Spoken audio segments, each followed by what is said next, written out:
My basic principle is I'll go for a 40% saving on whatever earning I am doing.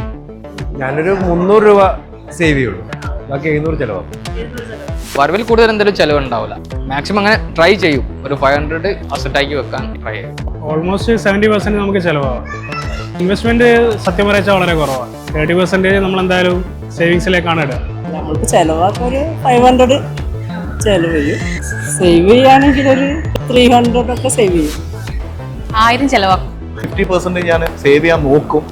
അതിൽ ഒരു 20% 30% ഞാൻ ചിലവാക്കും. ബാക്കി ഞാൻ എന്തെങ്കിലും എൻ്റെ ബാക്കിയുള്ള കാര്യങ്ങളിലൊക്കെ ആയിട്ട് ഉപയോഗപ്പെടുത്തുന്ന ഹെൽത്ത് ഇൻഷുറൻസ് കാര്യങ്ങളൊക്കെ ആയിട്ട് ചിലവാക്കാനാണ് നോക്കുന്നത്. 1000-ന്റെ ഒരു 50% ഇൻവെസ്റ്റിലേക്കാണ് ചെയ്യും. അതാണ് കൂടുതൽ ബെനിഫിറ്റ്. അത് കഴിഞ്ഞിട്ട് പിന്നെ ഒരു 20% സേവ് ചെയ്യും. ബാക്കി 30% ആണ് ഡെയിലി ചിലവാകും. നമ്മളൊരു 250 നമുക്ക് ചിലവാക്കാൻ വേണ്ടിയിട്ട് ഒരു 500 ഇൻവെസ്റ്റ് ചെയ്യാനും പിന്നെ സേവ് ചെയ്യാനും ഒരു 250 ആണ്. Money Conclave, 18th and 19th December, Sial Convention Center, Kochi. Free entry with early bird offer ending soon. For registration, visit our website now.